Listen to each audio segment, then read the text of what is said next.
জীবনের অর্থ কি? এই প্রশ্নটা কখনো ভেবেছেন? সকালে ঘুম থেকে উঠে কাজে যাওয়া, খাওয়া দাওয়া, ঘুম, এই চক্রের মাঝে কি কোনো গভীর মানে আছে, নাকি আমরা শুধু সময় কাটাচ্ছি? আজকে আমরা এই চিরন্তন প্রশ্নের দিকে তাকাবো একটু অন্যভাবে। দার্শনিক অ্যালবার্ট ক্যামু বলেছিলেন, জীবনটা আসলে একটা অ্যাবসার্ড বা অর্থহীন নাটক।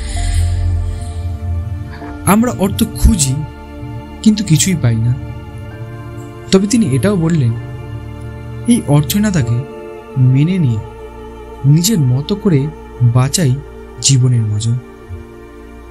কিন্তু ভেবে দেখুন, আজকের যুগে কৃত্রিম বুদ্ধিমত্তা আমাদের জন্য সিদ্ধান্ত নিচ্ছে পরিবেশ ধ্বংসের মুখে।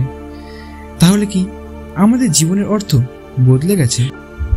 আবার ভিক্টর ফ্র্যাঙ্ক, এই নাস্তিক কনসেন্ট্রেশন ক্যাম্পে বেঁচে ফিরেছিলেন, বলেছিলেন, জীবনের অর্থ খুঁজতে হয় না, তৈরি করতে হয়। দুঃখের মধ্যেও তিনি আশা দেখিয়েছিলেন। আপনার কাছে কি আছে যেটা আপনাকে এগিয়ে নিয়ে যায়? একটা লক্ষ্য, পরিবার, নাকি শুধু বেঁচে থাকার ইচ্ছা? এই 2025 সালে এসে প্রশ্নটা আরও জটিল। প্রযুক্তি আমাদের জীবনকে সহজ করেছে, কিন্তু কি সত্যি সুখী করেছে, নাকি আমরা আরও হয়ে গেছি? তো জীবনের অর্থ কি, এটা আপনার উপর। কেউ বলে এটা সুখ, কেউ বলে সংগ্রাম। আমার মতে এই প্রশ্নটাই জীবনকে জীবন করে তোলে। আপনি কি মনে করেন?